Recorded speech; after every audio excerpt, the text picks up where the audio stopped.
শরীর প্রভৃতি, তবে তুমি আমার কাছে আরো। তখন কি মা চিনতে আমায় পারো? তুমি দেখো খোকা, কোথাও রে? আমি শুধু হাসি চুপটি করে। যখন তুমি থাকবে যে কাজ নিয়ে, সবই আমি দেখবো নয়ন মেলে।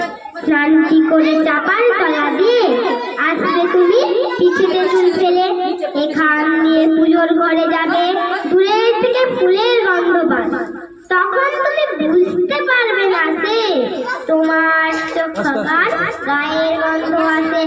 দুপুর বেলা মহাভারত আসে, বসবে তুমি সবার খাওয়া হলো।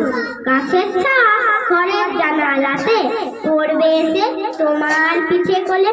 আমি আমার ছোট্ট ছায়াখানে দোলাবো তোর বইয়ের পরে আনি। তখন তুমি বুঝতে পারবে না সে তোমার চোখে খোকার ছায়া বাসে। সন্ধ্যেবেলা প্রদীপ খানি জেলে যখন তুমি যাবে গোয়াল ঘরে, তখন আমি ফুলের খেলা খেলে টুক করে মা করবো ঘুরে ঝরে। আবার আমি তোমার খোকা হব, গল্প বলো তোমায় গিয়ে গাব। তুমি বলবে দুষ্টু ছিলি কথা, আমি বলবো না সে কথা। নমস্কার।